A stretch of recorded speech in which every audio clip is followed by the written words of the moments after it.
नमस्कार। आज गीता जी के प्रथम अध्याय के दूसरे श्लोक से शुरू करते हैं।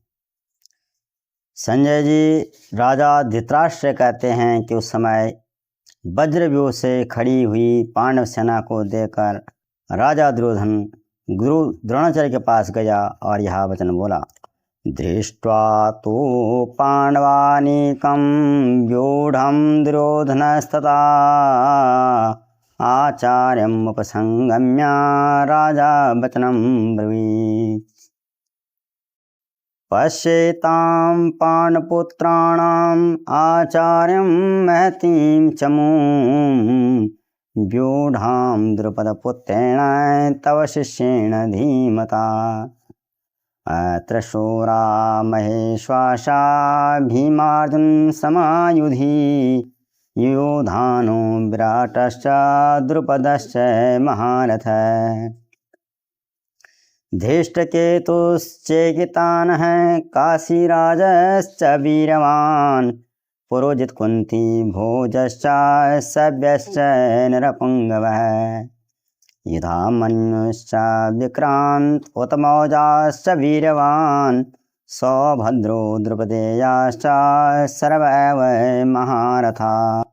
पहले श्लोक में धृतराष्ट्र ने संजय से पूछा था कि जब युद्ध के लिए दोनों सेनाएं आमने सामने खड़ी थी तो उस समय युद्ध की इच्छा वाले मेरे और पांडु के पुत्रों ने क्या किया। तो धृतराष्ट्र ने पहले अपने पुत्रों के विषय में पूछा है, तो संजय जी उन्हीं के पुत्र दुर्योधन से शुरू करते हैं। पांडवों की व्यूह रचना को देखकर दुर्योधन राजा नहीं है परंतु सारी मनमानी उसी की चलती है। धृतराष्ट्र आँखों से भी अंधा है, मन से भी अंधा था। दुर्योधन गुरु द्रोणाचार्य के पास जाता है और इस प्रकार के वचन बोलता है। द्रोणाचार्य के पास ही क्यों गया? और भी तो थे, भीष्म थे, कृपाचार्य जी थे, कर्ण आदि भी थे। वो आचार्य के पास ही गया क्योंकि आचार्य द्रोण और भीष्म दोनों तरफ समान दृष्टि रखने वाले थे, पांडवों में भी और कौरवों में भी। फिर भी पांडव धर्माचारी थे इसलिए उनकी तरफ उनका विशेष लगाव था। फिर वह कौरवों की तरफ ही क्यों खड़े थे? तो कारण यह था कि भीष्म जी की प्रतिज्ञा थी कि जो भी सत्यवती का पुत्र होगा या उसके वंश का जो राजा होगा मैं उसी का पक्ष लूँगा, उसके राज्य का संरक्षण करूँगा। तो इस वचन को बंद कर ही धृतराष्ट्र के पक्ष में खड़े थे। और द्रोणाचार्य जी के पास जब आजीविका का कोई साधन नहीं था, वह दर दर की ठोकरें खा रहे थे, हर जगह अपमान सह रहे थे, तब पितामह भीष्म जी ने ही उनको कौरव और पांडवों को शिक्षा देने के लिए नियुक्त किया था। इसलिए वे भीष्म जी के आभारी थे। तो दुर्योधन को पता था कि भीष्म चाहकर भी पांडवों के साथ नहीं जाएंगे क्योंकि राज्य उनके पास नहीं है और द्रोणाचार्य का पांडवों से ज़्यादा लगाव है, हो ना हो ये उनकी तरफ नरम पड़ जाए। इसलिए वह नीति युक्त वचन आचार्य से कहता है, चापलूसी करता है, जो उसके स्वभाव में नहीं था। तो क्या कहता है तीसरे श्लोक में, क्या कहता है? तीसरे श्लोक में आगे कहता है कि पश्येतां पांडुपुत्राणाम् आचार्यं महतीं चमूं व्यूढ़ां द्रुपदपुत्रेण तव शिष्येण धीमता। दुर्योधन द्रोणाचार्य पास कहता जाता है और कहता है, आचार्य अपने बुद्धिमान शिष्य द्रुपदपुत्र धृष्टद्युम्न के द्वारा व्यूह रचना से खड़ी की हुई पांडवों की इस बड़ी भारी सेना को देखिए। दुर्योधन गुरु द्रोणाचार्य के पास जाता है और कहता है, आचार्य आपने दोनों कौरवों और पांडवों को समान शिक्षा दी है, आपका व्यवहार तो समान था। और यहाँ पांडवों को देखो, जिस द्रुपद ने आपको मारने के लिए ही पुत्र रूप में धृष्टद्युम्न को प्राप्त किया है, पांडवों ने उसी को आपके सामने युद्ध के लिए खड़ा किया हुआ है। आपकी मृत्यु धृष्टद्युम्न के हाथों है, यह जानकर भी आपके शिष्य पांडवों ने आपके बुद्धिमान शिष्य धृष्टद्युम्न को ही मुख्य सेनापति बनाया हुआ है। इनकी बड़ी भारी सेना को देखिए। यहाँ दुर्योधन आचार्य के मन में पांडवों के प्रति द्वेष भाव उत्पन्न कराने की कोशिश कर रहा है। साथ ही पांडवों की सेना को सामने देखकर किस तरह इस पर हम विजय प्राप्त कर सकते हैं, इसका ठीक निर्णय करने के लिए प्रयत्न करता है। साथ ही यह भी कहता है कि आपके सामने आपके शिष्य ही हैं, इन्हें जीतना आपके लिए कोई बड़ी भारी बात नहीं है। फिर आगे कहता है, इनकी तरफ से मुख्य कौन से हैं आप सुने। अत्र शूरा महेश्वासा भीमार्जुन समायुधि युयुधानु विराटश्च द्रुपदश्च महारथ धृष्टकेतुश्चैकितानः काशीराजश्च वीरवान् पुरुजित कुन्ती भोजश्च सभ्यश्च नरपुङ्गवः इदामन्युश्च विक्रान्त उत्तमौजाश्च वीरवान् सौभद्रो द्रुपदेयाश्च सर्व एव महारथा। तो दोस्तों, गीता जी के प्रथम अध्याय के चौथे, पांचवें या छठवें श्लोक में दुर्योधन आचार्य द्रोण को पांडवों के मुख्य मुख्य सेनापतियों को दिखलाते हुए उनकी विशेषता बतलाते हुए आचार्य को उनके प्रति किस विशेषता से प्रभावित होकर उनसे निपटना है, इसी भाव के साथ द्रोणाचार्य से बात करता है। वह क्रमशः एक एक को उसकी विशेषता बतलाते हुए पहले सात्विकी की ही बात क्यों करता है, क्योंकि आचार्य के सामने उनका सबसे प्रिय शिष्य अर्जुन युद्ध के लिए खड़ा है, जबकि अर्जुन का शिष्य सात्विकी भगवान श्री कृष्ण के कहने पर भी अर्जुन के साथ ही खड़ा है। दोस्तों, दुर्योधन आचार्य से पांडवों की सेना को देखने की प्रार्थना करके उन्हें पांडवों के महारथियों को दिखाता है और कहता है पांडवों की सेना में बड़े बड़े सूरवीर हैं, जिनके बड़े बड़े धनुष हैं, तथा जो युद्ध में भीम और अर्जुन के समान हैं, उनमें युयुधान, जिनका नाम सात्विकी भी है, ये सात्विकी अर्जुन के शिष्य हैं। अर्जुन ने ही इनको अस्त्र शस्त्र की विद्या सिखाई थी। ये भगवान श्री कृष्ण के मुख्य योद्धा हैं। जब भगवान श्री कृष्ण ने दुर्योधन और अर्जुन को एक तरफ उनकी नारायणी सेना और एक तरफ भगवान को स्वयं चुनने के लिए कहा था, तब दुर्योधन ने नारायणी सेना को चुना, किंतु सात्विकी कृतज्ञ होकर अर्जुन के पक्ष में आया, दुर्योधन के पक्ष में नहीं गया।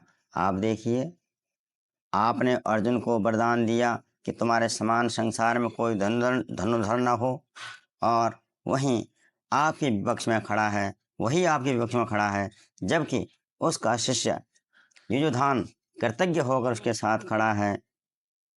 इस तरह वह सात्विकी का परिचय करता है। सात्विकी महाभारत में नहीं मारे गए, ये यादवों के आपसी झगड़े में मारे गए। अब दूसरे नंबर पर वह विराट का नाम लेता है। राजा विराट के साथ आचार्य द्रोण का कोई द्वेष भाव नहीं था, फिर भी वह आचार्य को राजा विराट के प्रति द्वेष उत्पन्न करने के लिए ही यहाँ राजा विराट का नाम लेता है। राजा विराट के कारण कौरवों के पक्ष का वीर सुशर्मा अपमानित किया गया। जब पांडव लोग 1 वर्ष का अज्ञातवास राजा विराट के यहाँ बिता रहे थे, तब दुर्योधन आदि ने पांडवों का पता लगाने के लिए विराट के राज्य में उनकी गौहों का अपहरण कर लिया। उनको बचाने के लिए पांडव किसी न किसी रूप में बाहर निकल जाएंगे और फिर उनको शर्त के मुताबिक फिर दोबारा और अज्ञातवास मिले, इसलिए वो वहां गया था। किंतु राजा विराट ने अपनी सेना के साथ, और अर्जुन जो सरंध्री के रूप में था, उन्होंने विराट के पुत्र उत्तर का सारथी बन करके कौरवों को कड़ी चुनौती दी, और कौरव लोग राजा विराट की गायें छोड़ करके और युद्ध छोड़ करके वहां से भागे थे। यही उसका भाव है। जबकि राजा द्रुपद के साथ द्रोणाचार्य का बड़ा विरोध था, क्योंकि द्रोणाचार्य ने द्रुपद से आधा राज्य अर्जुन के हाथों गुरु दक्षिणा प्राप्त किया था। तो अर्जुन सात्विकी के बाद द्रुपद का नाम ले लेता, तो गुरु द्रोणाचार्य समझते कि यह खास खास लोगों की बात बतलाकर मुझ में द्वेष भाव उत्पन्न करा रहा है, इसलिए दुर्योधन सात्विकी के बाद विराट का नाम लेता है।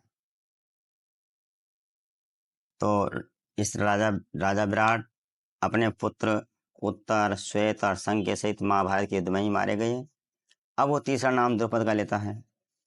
दुर्योधन आचार्य को याद दिलाने के लिए ही द्रुपद के साथ पहले उनकी मित्रता और बाद में द्रोणाचार्य का अपमान द्रुपद के द्वारा।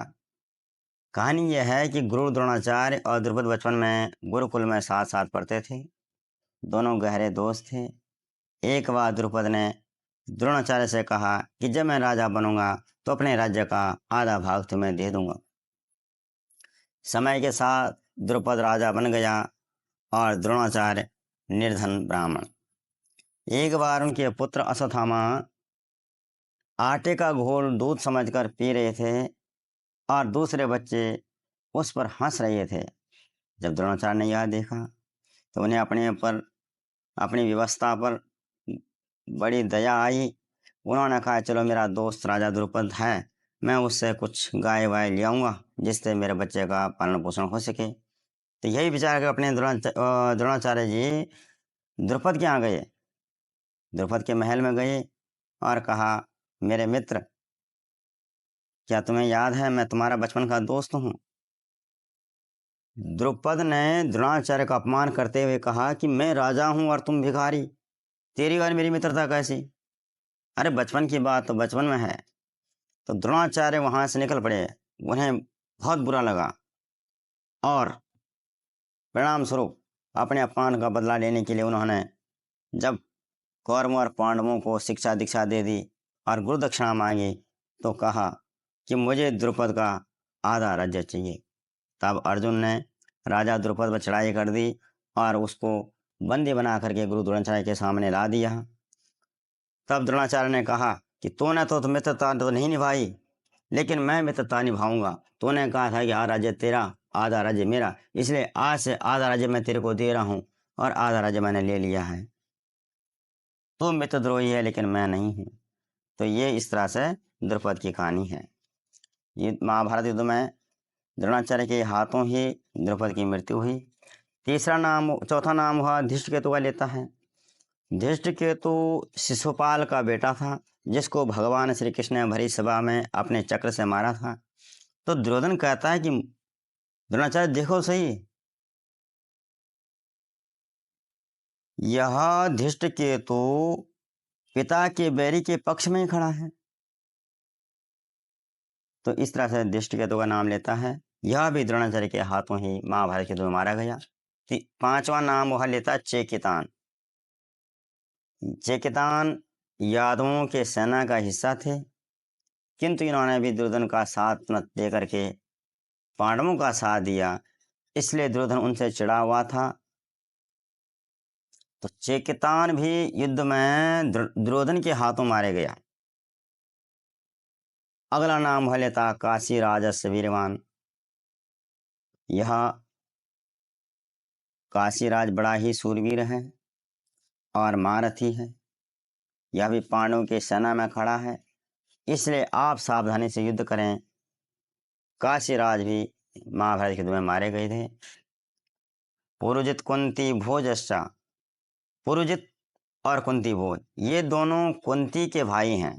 ये पांडवों के सगे मामा हैं, तो हमारे भी मामा लगते हैं। दुर्योधन का कहने का मतलब ये है। फिर भी अपने भाइयों के साथ ही खड़े हैं, आप इनका भी ध्यान इनका भी ध्यान दीजिए। अगला नाम वह लेता है सभ्यश्चा नरपुंगव है। नरश्रेष्ठ सभ्य युधिष्ठिर के ससुर हैं। फिर वह बोलता युधामन्युश्च विक्रांत उदमौजाश्च वीर्यवान। पांचाल देश के बड़े बलवान वीर योद्धा युधामन्यु और उत्तमौजा ये दोनों अर्जुन के रथ के पहियों के रक्षक हैं, आप इनका भी ध्यान रखिए। फिर वह द्रोणाचार्य से कहता है कि सौभद्रा है। सुभद्रा का पुत्र अभिमन्यु, यह भी बहुत सूरवीर है। इसने अपनी माँ के गर्भ में ही चक्रव्यूह भेदन की विद्या सीखी है। चक्रव्यूह की रचना के समय आप इसका भी ध्यान रखें।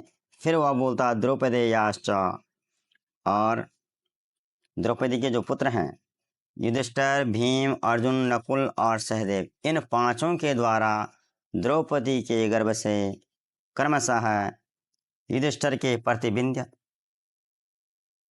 भीम से श्रुतसेन अर्जुन से श्रुतकर्मा, नकुल का पुत्र शतानीक, सहदेव का पुत्र श्रुतसेन पैदा हुए।